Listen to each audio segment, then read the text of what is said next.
Good morning, Jean-Marie Alygad, Justin Giles. We realize we're in between lunch, but we are not going to take that long. So first of all, APS, Arizona Public Service, we've presented at this forum before, and just as a recap, we have 1.4 million customers. We're the largest utility provider in Arizona, very proud of that. And we are here to talk to you about our contractors and also our adoption journey, which is a topic that's came up a couple times already. So I'll kick it off to Justin. Go ahead. Thank you. So I'm going to talk a little bit about our contractors and how we've integrated our contractors into our design process, kind of how we've done a few different things, kind of looking at where we're at right now. So we officially released last year and have about 200 users that we've integrated into our AUD system. We are Citrix based, and so that's going to play more into what Jean-Marie's going to talk a little bit about. But we also have done the full integrations with Maximo and into GIS. So we just decided to take the entire thing right out the gate. With that, though, we have about 50% of the design that we do goes out to our contractors. So we had to figure out the best way to be able to make sure our contractors had access to our configuration and to be able to do the design work because they have such a big role in it. So right now we have roughly about 65 contractors that we have licensed in AUD across the majority of the firms that are doing the support for us and really helping us work through all of that. So there we go. So kind of looking into how we're utilizing our contractors, how we're onboarding them, and kind of what we've done in that whole space. So we have a full onboarding process that we do for our contractors, and so we've streamlined the entire AUD piece of it into that to make sure that we can get the proper access, do it quickly, and give them exactly what they need through our system. So most of our contractors will VPN into our system and then log into our Citrix system to access our version of AUD, our configuration, all that stuff. Have full access to everything that our internal designers have in that space. With that, we also decided to give them full access to the support. So last year when we were here, we showed you the SharePoint site that we'd put together that's full of videos, self-help guides, all that sort of fun stuff. We've continued to grow that. I think we have almost 100 videos in there now, short videos, demonstrations on how to do things. We have all of our design standards in there. We have everything and anything that anyone would need to know to be able to do design in this one spot. So they have access to that. But not only that, they have access to me and my team. And so our contractors can call us up, they can ask us questions, they can get us in the Teams chat that they all have access to. So we've given them exactly everything that our internal designers have, our contractors have access to be able to gain support, to be able to do all the design work that they're doing because they have that big impact in our design space. So kind of looking a little bit deeper into that, one of the big things that we did to kind of help streamline our interactions with our contractors was we had them get their own licensing. So they provide their own AutoCAD license, they provide their own AUD license through SBS. We just simply provide the tool and the configuration. That's actually brought a lot of benefits and values. For our contractors, it's allowed them to manage that own licensing on their own side. So they don't have to have a license for us, a license for somebody else. They have a license that they can manage to get into these programs to do different things. So it's streamlined things a little bit for them, made things a little bit easier there. But it also had a lot of impacts for us because now we don't have to manage as many licenses. And it's also brought some benefit to us for our customers, the cost impact of that and not having to manage all of that on that side. So there's been a lot of really good things that have come out of that. We've seen a lot of benefit to it. We actually started the licensing piece before we rolled AUD out with AutoCAD itself made sure everything worked and everything was working smoothly. It was, so we just carried that right on into our AUD implementation. So far, things seem to be working great. Everybody's able to get into, have access to what they need, able to do what they need to do and get the work done and moving forward. And that's going to transition right into the user piece of it and the adoption that we've been talking about. So I'll hand it over to Jean-Marie. Does anyone have questions for Oh, yeah. Justin about the Sorry. contractor stuff? And I can repeat the question. Go ahead, Versi. How do the contractors interact with our system? So we give them a virtual desktop that they will sign into, and then they'll log into Citrix from there. So that virtual desktop gives them all the access they need into our system. How's that? We just trained our contractors, and we use the same type. See a little bit of maybe a lag here. Yeah. You guys see that? Okay. Yeah, it's not as smooth as we'd like it to be, but it does work. Back there. Yeah, you. Sorry, don't jump in. With regard to training, right, so AUD is an awesome tool to share your standards and requirements with the contractor of all sorts, right? But how do you train them to push the right buttons and the right sequences? How do you train the contractors to push the right buttons? The follow-on, I guess, real quickly, I'm sorry. The follow-on is, do they have the same CUI that your in-person staff? And do they have the same CUI? Okay, go ahead. Yeah, so for training purposes, we started out, when we did our initial training during the deployment, we had all of our vendors send 2 members from their staff to our training, and we included them in that. Then we also connected them with the vendor that was doing our training, so that way they could get the exact same training that we were providing to all of our internal designers. And yes, they do connect to the exact same CUI. Any other questions? Okay, gentleman in the front. Do you have your contractors integrate directly in your GIS system? And do you have any quality control, I guess, what gets pushed or integrated? Do contractors connect to our GIS, and is there any controls there into what they can see? So yeah, so what our contractors log into is exactly what our internal people are logging into. So the integrations, the push, the pull are exactly the same. The workflows are exactly the same. Typically, we won't have our contractors do the export back to GIS. We'll handle that internally, but they can do all the importing from GIS into AUD they want. A second question. Oh, Pat.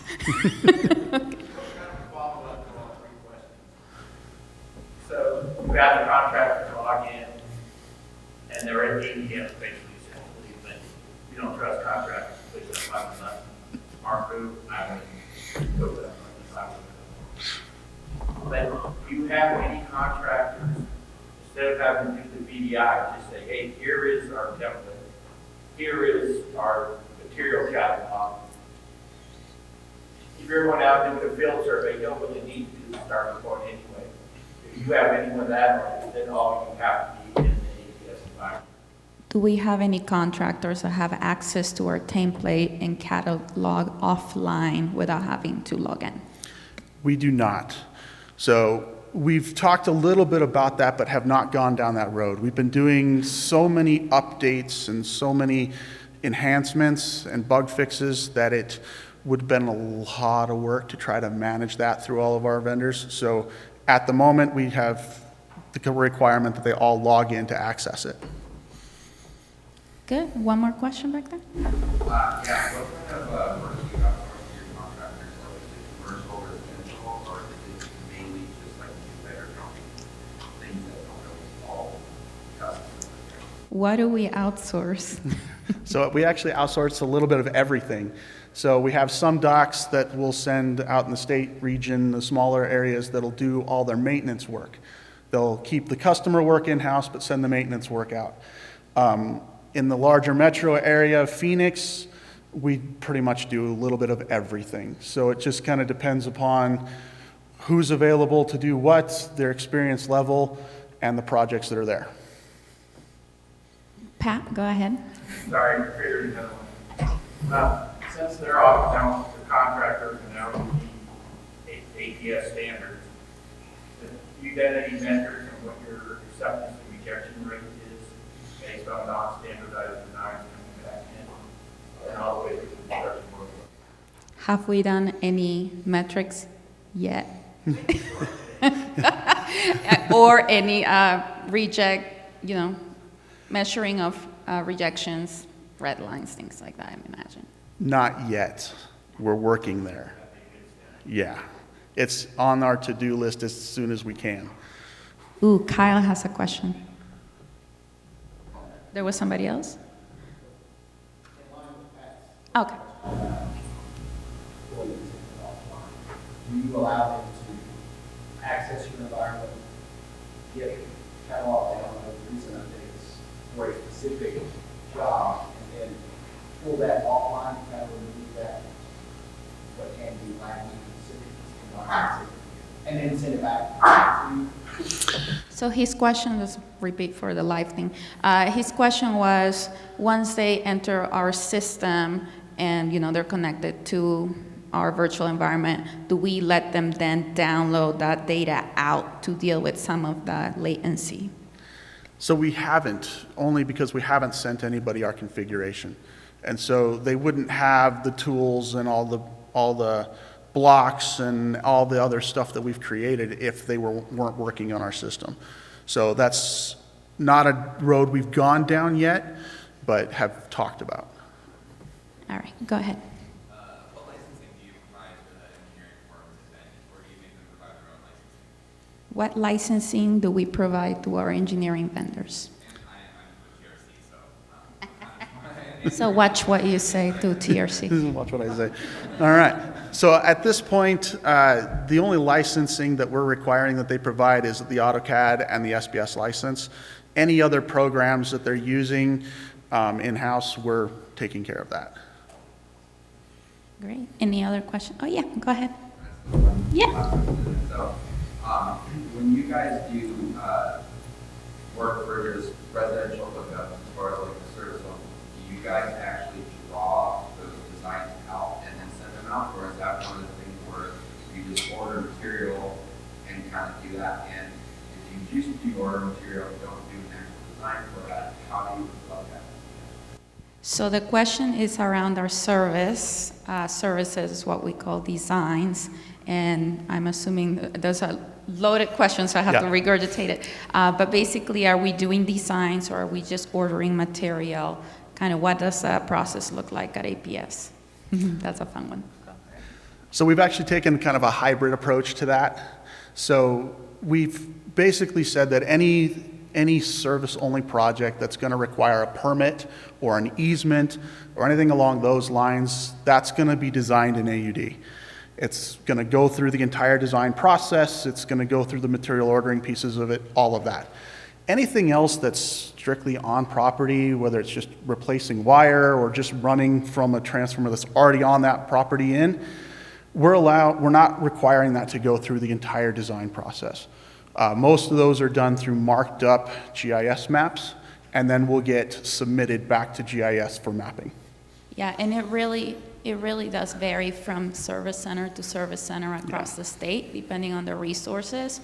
Some people just go through a spreadsheet of places where they're doing run-in sets. Others use GIS marked up copies, but at the end of the day, everything gets routed back to GIS. And at my previous company, that's what we did, we would order material, like, that was here, we don't design for everything. And it was nice to see that approach, but I guess needed to where it reflects the guys for everything, that's the base. Yes. They want to see what you guys. Yes, and just to tag, it's hard for me not to go ahead. respond. With the GIS piece, one item that we'll get into it later, but one item that we still need to work through is we mentioned we have the integration with GIS and we have the ability to send stuff back to the playback manager. It's the conversation with the GIS team as where do they get the most value. right? To them, getting a full subdivision on the playback manager, yeah, saves weeks of mapping, but a service here and there, not a big deal, really, as far as number of clicks and features that you have to edit. So it's also about that. What about you do those services for new subdivision? What those services? Yeah, so kind of the way that we kind of split the service side and the primary side apart. So we'll go out and put in all the primary pieces of it, and then we'll have service coordinators that'll come back and put the individual services in as the houses are ready under a different work order number. So those are handled separately. So the subdivision backbone itself gets sent over to GIS, and the service information that's planned gets sent over with it. So it's there for the mappers to use, but when the actual service coordinator does the service work, then it gets verified and cemented from there. Very good questions. Everybody did good. Okay. All right. We're going to talk about user adoption.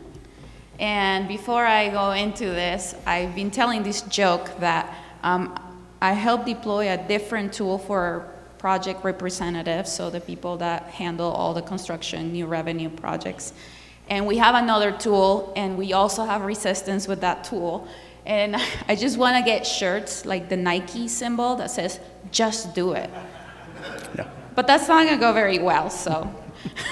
So context, just to ground us back to earlier, we've deployed AUD with 2 integrations. We've had it live for about 18 months. Coincidentally, I have an 18-month baby. So we have 6 builds that have been released. So Justin mentioned his AUD team, Mark, Cody up there, and Greg and Ravi are on our IT design spatial team. But they have built a cadence to about quarterly.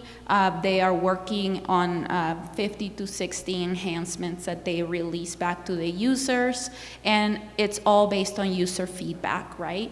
They keep a tally of what all they want to see, and they kind of deliver that at each release. Justin also mentioned that we have an AUD support channel in place. Sometimes there's drama in the channel. I'm not gonna kid around, but I mean, people go in there for all kinds of questions. Sometimes they're design questions, not even AUD questions, but there's a lot of traffic in that channel. Our contractors can access it, and it's monitored by the team the whole time. They have on-site support available, so these are human beings that are willing to travel and sit with people. So again, we have the framework in place, and even then, we've seen resistance to change. So that's what I'm going to talk to you about. Let's go to the next.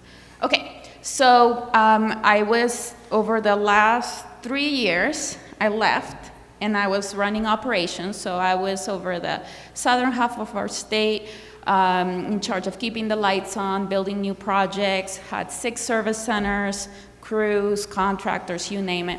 And so when AUD rolled out, I was proud of the team, and I was keeping an eye on how things were going.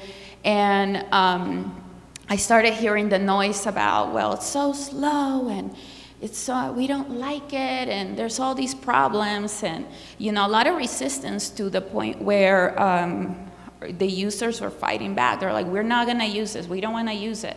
At the beginning, it was more of a soft rollout where we had access to AutoCAD and AUD, and so as a stakeholder, being on the outside of the team, I continued to push my teams and said, hey, this is the reason why we have AUD, this is where we're trying to go, let's keep going.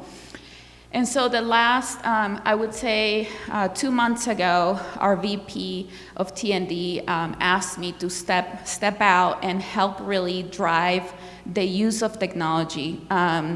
Not just AUD, but like I mentioned, we have a portal and we have other projects in line. And we've talked about it earlier today, we're constantly evolving, right? The need for technology and, evolution and new releases and changes and integrations and UN, I mean, you name it. Things are changing constantly. And so we really need to have a different focus on how do we deploy technology and prioritize it for our users. So one thing that T&D has done this year in our organization is we grabbed all those committees that we had. So like we had a maintenance committee, a construction committee, a standards committee, all these different committees, and we have reshaped them into a product-centric framework. What that means is we've basically tallied all of the tools and technologies that are used by our employees. So troublemen, project managers, engineers, designers, project representatives, they all have different tools and technologies. What happens is every year we're all fighting for money to make enhancements to these tools. And what happens is one project gets elevated and then nobody else gets upgrades. And so this model was not serving us anymore. And you guys heard about it from the panel, is there's a fight for capital dollars. There's just not enough money for everything. And so we thought about how do we organize so that we can all our segments, all our tools can get something every year. So we have a new product-centric framework. We do have product owners in each area. And so one of the things we did is we are integrating Justin's team into that product-centric framework, in which we have committees that prioritize backlogs. They collaborate with each other for visibility, so that if we're, for example, there's going to be a Maximo upgrade, then we have visibility to that and the impacts. We also have, we're working that through a more agile approach. And so we have ceremonies, we have, backlog review sessions, we have retrospectives, we have all those different, again, all that structure to help us talk about our technology and where we're going. So we're aligning the AUD team into that framework. We also leverage that new department to help us analyze the user experience. So the users, again, to them, and Pat and I had this conversation, to them, whatever happens, it's AUD. It's AUD's fault. It doesn't matter. So we brought a few of our designers, CPRs, and we did a mapping session of, okay, show us your workflow, let us fly through you doing a design. And we mapped, and that's a little picture of us mapping all the clicks, all the places where they have pain points. And, these are little issues or some big issues that our team already have visibility to, but this helped us prioritize where do we get the biggest value? Because there's always a laundry list of things that need to be fixed, but where do we get the most value? So we did that. We also brought our GIS team and talk about their workflow and how they are handling the drawings coming through the playback manager.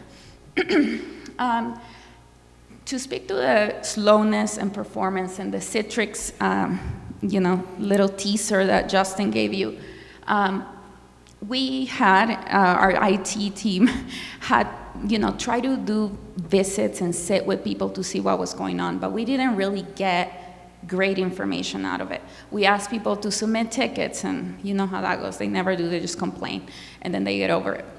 So we sent out a survey to our 200 users, including our contractors, with very pointed questions. How are you logging in? When are you logging in? Are you working from a specific office? Are you working from home? What sorts of speeds are you seeing? When you have issues, describe what's happening. So very pointed questions. We were a little scared. We knew that, the responses weren't going to be like, we love AUD, right? We knew that there was going to be some, negativity in there, but that's okay. We wanted to hear what was actually going on. And we had 66 responses out of 200 users with very specific details as to their user experience that validated the noise that we were hearing.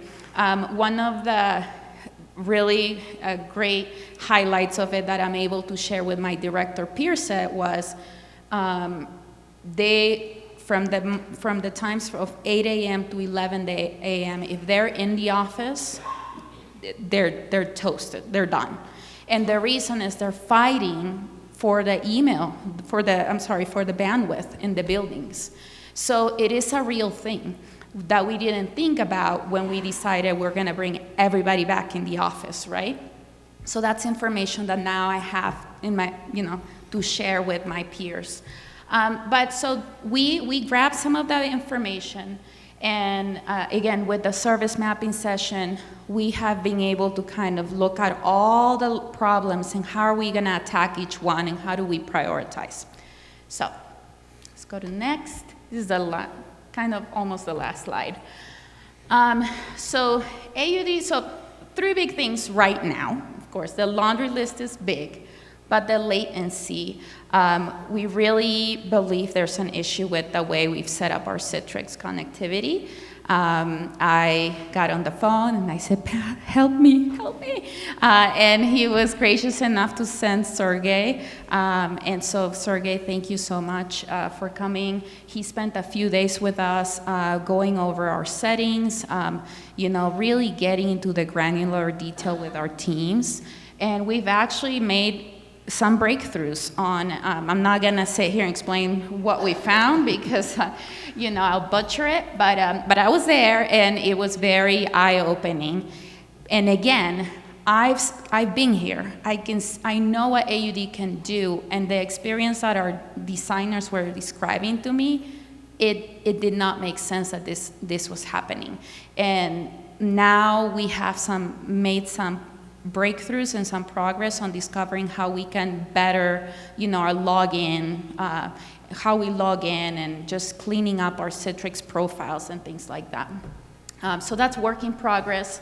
AUD slowness, likely due to internet traffic on site. That's something that we're looking into, but we're also looking into the opportunity of looking at our validations and what's, that brain of AUD possibly slowing things down on large projects, something that we're gonna investigate and ask questions probably tomorrow to see how we can get a little bit better performance there. And lastly, out of our user experience session, somebody else brought it up, I think it was LES, the GIS translation cleanup for us is a big priority because it's definitely a great tool, but the lines, because you're dealing with, vintage, old information, the conductors don't translate well, those kinds of things. So we really want to get that in a better state so that our designers don't have to do as much cleanup. So that's a priority we're already working on. All right, so questions, go ahead. So when you guys use Maximo? Yes, we use Maximo. What is, when you have a design change, design job a certain way, construction crew goes out there and does it another way. Where I come from is once you submit the material into Maximo, the ball locks until that job is completed. So if you need to do something like that, what's your process? Is there like another status of Maximo that basically sends it back where you can do edits so that you can send it to GIS and post it, or what is your kind of process of workflow for that? Okay, so I'm gonna answer a little bit. And so the question was, once you finalize a design, you send your material to Maximo, it gets locked up.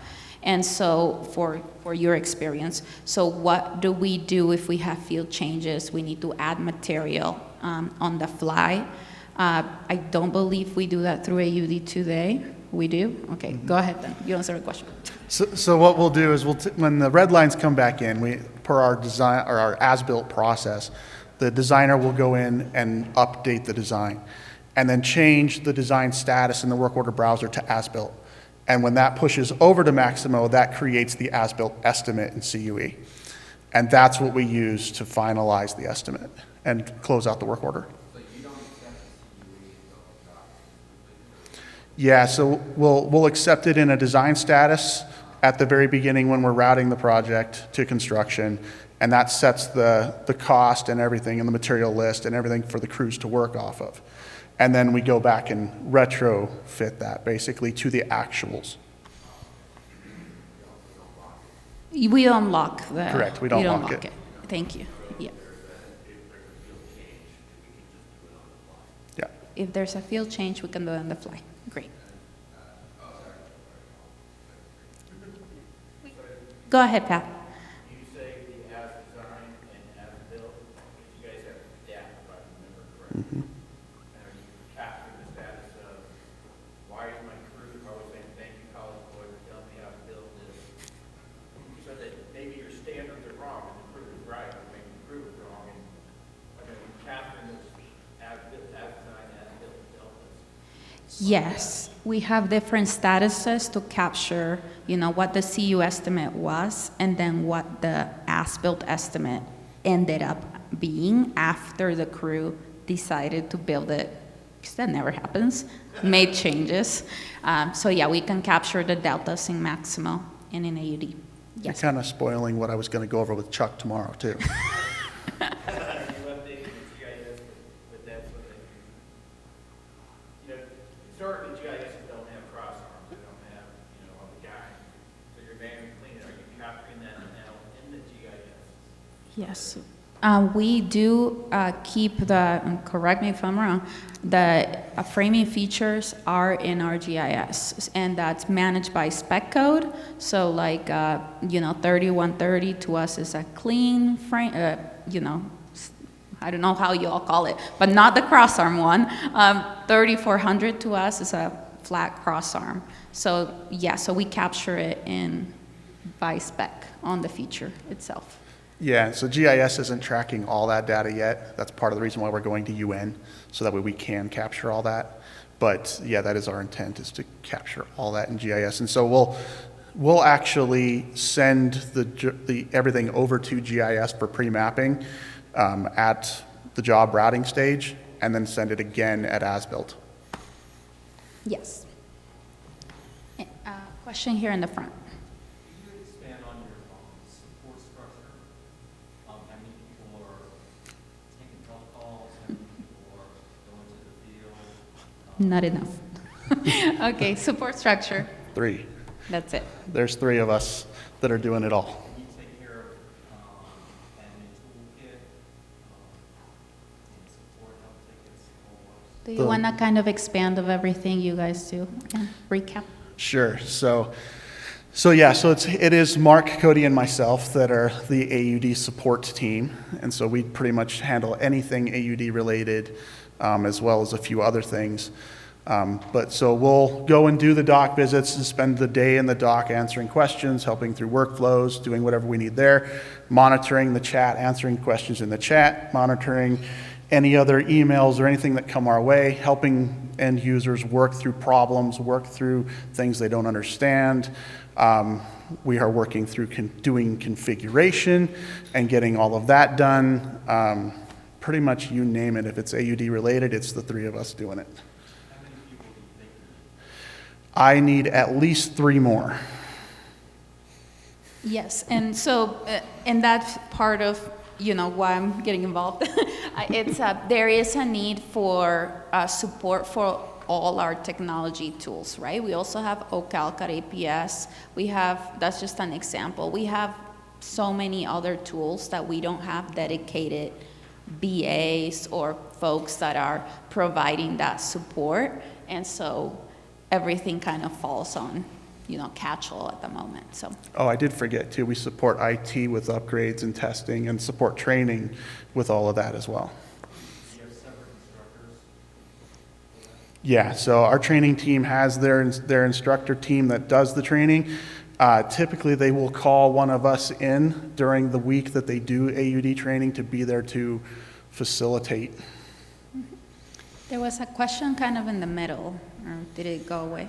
Oh, go ahead. Yeah, sorry. Both calcs and allowances, do you guys utilize AUD for that, or do you guys have your own kind of or, I do a lot of commercial work, so, you have somebody, who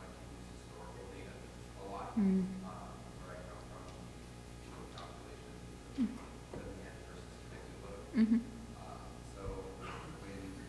you guys utilize AUD for that, I know AUD does have an option where you can put that in and when you use that for your allowances, how much credit you can give it on the job. Okay, so there is the load calculations question, and then the allowances piece that may be tricky because we don't do cost estimation in AUD, but I will defer to you. So in the load calculation, at this point, we're not bringing in existing load calculations. So if we have an existing transformer that we're pulling a new service off of, that existing load, it's not something we can get and bring into AUD yet. We have to figure that out and how to get that from our CC&B system. It's not the most connected. But any new service calculations, that's all happening in AUD. Any other questions? Yes, ma'am. On your GIS translation, you say you onboarded some resources to help optimize that translation. Can you expand on that? Expand on onboarding resources to help with GIS translation. Okay, so that was kind of a struggle. And so I ended up working with a staffing agency that found us a GIS expert in that, and that I was able to onboard to help us with that space. Are you cleaning up the GIS data, or are you cleaning it up once it's in AUD? So right now we're importing what GIS has, and we're cleaning up the data having to manually clean up the data that's in there. We brought on the expert to kind of help us with the translation, because the translation's not fully bringing everything over the way that it should. And so we're gonna make the translation better so that way the cleanup is less. And then we're also building in an ability utilizing the modified status, so that way if we have an existing piece of equipment that's wrong in GIS, we can update it in our drawing, push it back, and it will update in GIS. Thank you. All right, do you want to go to the last slide? So again, I just wanted to stand here and acknowledge the SBS team for your support throughout the years. I was sharing this with somebody yesterday. You really focus on delivering for your customer and delivering value, and throughout the years that we've had this relationship, there is no time where I've asked for help and you guys haven't delivered. So I just want to thank you, and just, I guess the moral of the story from this presentation is that the big adoption word bubble that was there yesterday, there's going to be issues. There is going to be problems. Don't be afraid of it. Embrace it, figure out what your roadblocks are, and then have a work plan to work through those. And if you can't figure it out on your own, reach out to these guys because they're the experts. So, thank you.